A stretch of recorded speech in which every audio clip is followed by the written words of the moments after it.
saya bilangnya ini sebuah sorry. I know it's hard. It's okay. Aku bisa bilang ini sebuah perjalanan hijrah. Coach kasih solusi. Jadi gini coach, Yes.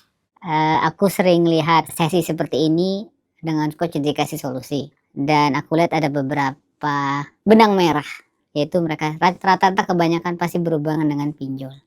Kalau coach itu memberikan solusi ke mereka seperti apa ya coach buat pinjol-pinjol? Nih lo nanya gue, jangan-jangan lo juga punya pinjol. Isn't it obvious coach? Udah, nggak usah pakai teoretikal. Apa problem lo? Iya. Ya kenapa? Kenapa? Jadi- What can I do for you, sir? Jadi saya bilangnya ini sebuah It's alright, bro. sorry. I know it's hard. Bismillah.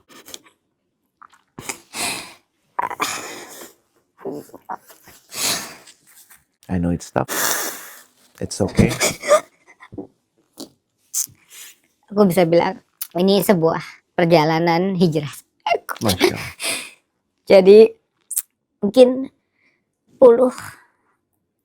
mungkin lebih dari hidup saya terakhir 10 tahun. 10 tahun, Mm-mm. mungkin dari 2015 2016 ya. Mm-mm. Saya mulai disayangi oleh Allah Subhanahu wa Ta'ala. Jadi Mulai apa? disayangi oleh Allah Subhanahu wa Ta'ala. Jadi sejujurnya saya nggak terlalu, hubungan saya dengan Allah itu seperti on and off. Mungkin kau juga belum tahu sebenarnya di 2009 saya itu divonis diabetes, cuman belum pada tahap yang parah. Mm-mm. Di situ saya mulai mendekat lah dengan Allah. Ya, cuman sayangnya pendekatan itu tidak konsisten. Mm-mm. Ketika saya menemukan sebuah jalan terang, saya mulai lupa. Jadi di 2009 saya menikah. Meskipun dengan vonis itu saya mendapatkan hidup yang baik. Alhamdulillah. Saya bisa hidup di atas rata-rata lah. Boleh Saya- dielaborasi, didefinisikan. Saya Bekerja. dapat karir, saya berkarir, saya nggak bukan orang yang Flyer. kayak high fly, bukan high quality ya. Saya cuma lulusan S1, tapi alhamdulillah dengan asuhan orang tua saya yang satu datang dari keluarga yang sangat berhasil, yang sangat kaya sehingga menjadi manja, satu lagi yang datang dari kampung tapi bisa berhasil. Jadi saya bisa, Unik sekali ya orang tua. sangat unik sekali. Jadi saya bisa mencapai kesuksesan. Apa definisi suksesnya? Kesuksesan saya bisa memiliki gaji yang di atas rata-rata dari orang-orang. Sebut aja berapa. Waktu itu gaji saya pertama itu, ya kita pasti mulai dengan UMR ya Coach. Tapi ketika saya mulai naik ke satu level bukan menjadi staff, gaji saya waktu itu di tahun 2007 sudah di level juta. Oke. Besar itu. Besar, saya sudah bisa beli mobil meskipun dengan cicil. Kebetulan istri saya juga bekerja. Mm-mm. Alhamdulillah dikasih putra. Mm-mm. Istri saya bisa melahirkan di di rumah sakit VIP. Mm-mm. Luar biasa lah. Barokah. Alhamdulillah, sejalan dengan waktu, karir makin bagus. Saya sudah lupa dengan sakit saya itu. Saya anggap itulah sudah satu kenormalan dalam hidup saya. Jalan terus sampai di satu saat saya divonis lagi penyakit adalah TBC. Cuman TBC ini TBC bro. TBC lucu ya. Itu Saya ditulari. ditulari kebetulan. Saya bekerja di lingkungan yang sangat berisiko tinggi. Oh ya. Karena di lingkungan tersebut ya gaya hidup orang-orang di industri itu di resiko dengan setahu. Jadi waktu saya tanya kenapa saya bisa begitu, dia tanya kamu kerja dokter, saya tanya saya kamu kerja di mana? Saya kerja di sebuah perusahaan transportasi lah. Oh saya tahu, saya punya beberapa pasien. Jadi Sampai seperti itu. di perusahaan tersebut saya menemui hampir 15 orang rekan kerja saya meninggal dunia karena sakit. Yang kurang lebih berhubungan lah. Jadi saya menjadi salah satu korbannya. TBC saya ini ditularkan oleh orang yang HIV positif. Jadi bentuknya adalah bentuk dibilangnya MDR. MDR tuh. multi drug resistant. Jadi penyakit TBC itu yang saya pelajari tidak bisa disembuhkan. Setiap orang di dunia most probably punya bakat. Cuman kalau dia imunitasnya turun, akhirnya dia akan Kena exacerbate. Jadi saya Jadi setiap kali imun lo lagi turun, yes, itu akan punya betul, manifestasi yang nggak bagus di badan. betul. Tapi kalau imunnya baik, ya baik-baik No aja. problem. Saya karena saya DM, jadi ada diabetes itu jadi ada efek sampingnya. Kalau orang sakit TB itu 6 bulan sembuh, saya itu harus 20 bulan dalam Subhanallah. pengobatan. 6 bulan itu saya harus disuntik setiap hari, harus telan obat. Yang obatnya itu bukan obat kayak Neosep, Panadol gitu ya. A handful of medicines yang efeknya halusinasi, pusing, muntah dan segala macamnya. Dan itu harus diminum. Harus, dan saya harus pergi ke rumah sakit tertentu. Jadi basically I'm out of work. Nggak bisa kerja Nggak saat. bisa kerja. Jadi hampir 20 bulan saya tidak bekerja. Even di dunia kerja pun saya dianggap mengelabui kantor. Karena Karena dianggapnya penyakit itu tidak benar. orang tidak benar. Tidak benar penyakit itu. Dibuat-buat lah, orang ini hanya sakit borok. Bohong dia. Betul. Sampai perusahaannya minta nemenin saya ke dokter. Sampai orang perusahaannya juga dimarahin dokternya. Gitulah.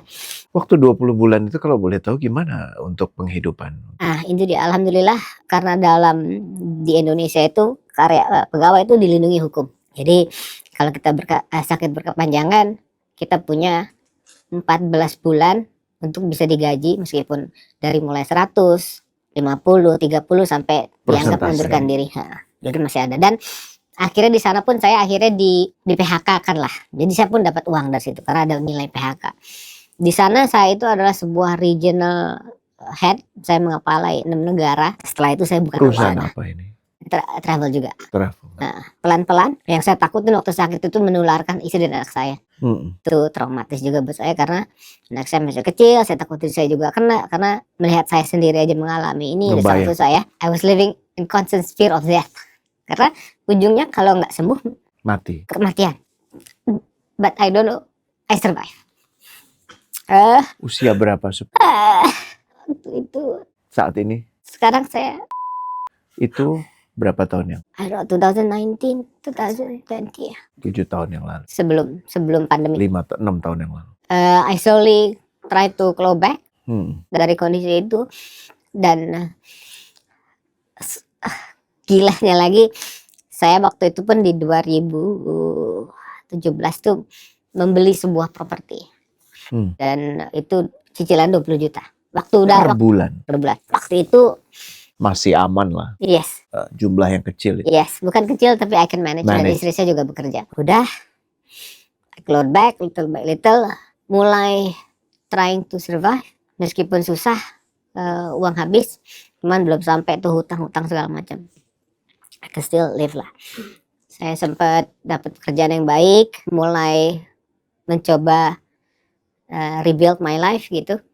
Cuman belum sampai kalau saya turun dari sini belum sampai sana. Stabil. Dikit gitu, nanti turun lagi. Belum sampai ke level sebelumnya. Betul, belum. Tapi akhirnya sampai di satu level kebutuhan hidup pun saya nggak bisa penuhi lagi gitu ya.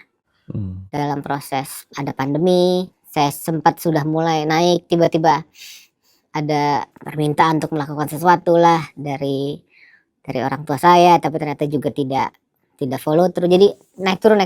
Paham. Pandemi sampai sekarang akhirnya si binatang pinjol ini akhirnya saya kenal sampai sekarang.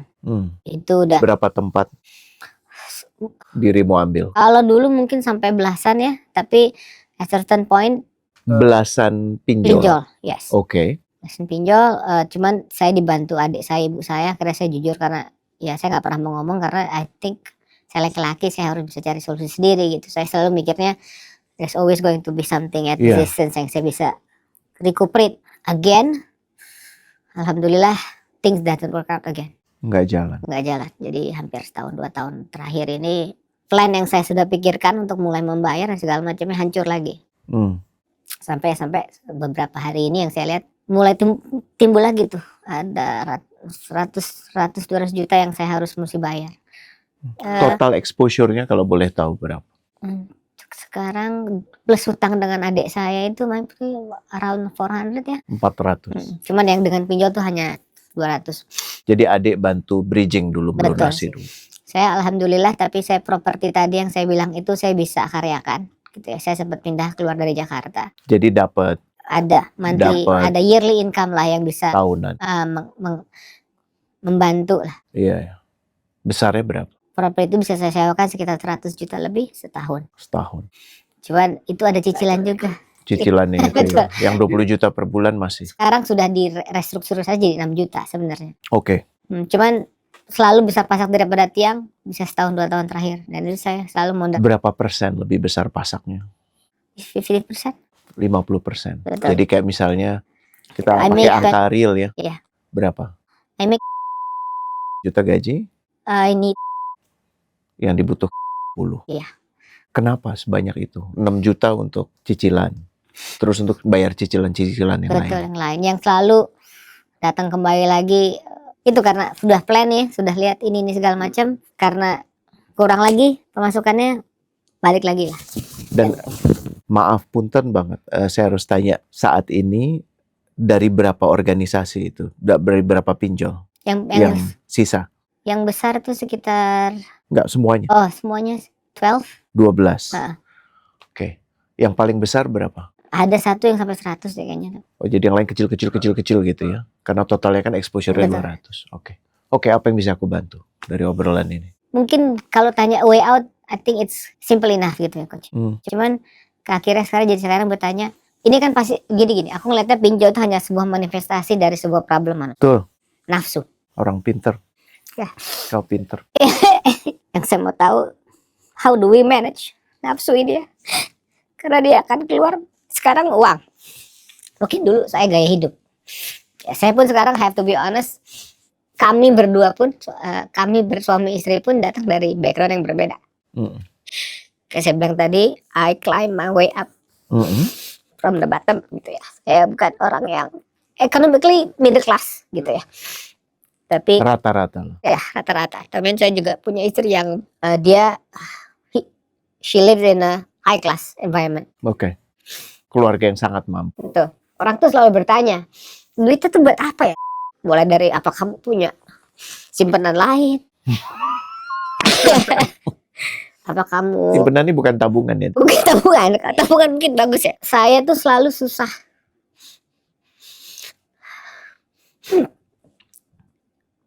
untuk jujur sekali dengan istri bahwa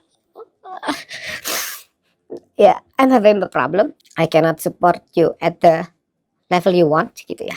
Yang saya terjadi adalah selalu berusaha mempertahankan kesan bahwa Aku we are baik-baik okay. aja. Kita baik-baik aja. Tapi dia nggak merasa baik-baik kan pasti. Of course, cuman karena saya sudah mencoba bercerita, cuman ya mungkin some people are Responnya tidak sesuai yang kau harap. ya mungkin ada orang yang Respon dia gimana kalau boleh? what did you do? Cari salahnya apa? Mungkin I can't say she blames me, but she asked gitu ya. And then maybe I'm wrong, tapi I don't feel the support. Yeah. Gitu ya. Mungkin itu I don't know. Example waktu saya sakit itu saya ke dokter sendiri, saya ke rumah sakit sendiri. Cuman to a certain point akhirnya saya minta tolong karena disuntik itu harus lewat suster kan. Cuman dengan yang ini saya minta tolong, saya mau tetap kerja, tetap di rumah. Boleh nggak kamu suntikin saya? Gitu. Mau dia. Mau. Alhamdulillah. Jadi cuman from the very beginning nggak tahu ya, saya melihat menjadi area lain ya, hubungan suami istri. Kalau tadi kan mengatur nafsu. Cuman saya lihat nggak tahu ya, dulu tuh kayaknya istri dan suami tuh melihat sebuah problem as our problem. Dulu tuh maksudnya Nggak tahu, saya lihat atau film orang tua gitu ya, orang-orang yang saya tuakan tuh kayaknya begitu. yang saya lihat seperti itu gitu ya, kayak kalau sakit menemani ke rumah sakit apa gitu, terus ketika suaminya susah role-nya coba dibantu gitu-gitu. Terus dia masakin teh, terus ada jahenya Gitulah ya. dihidangi. Ya, Oke.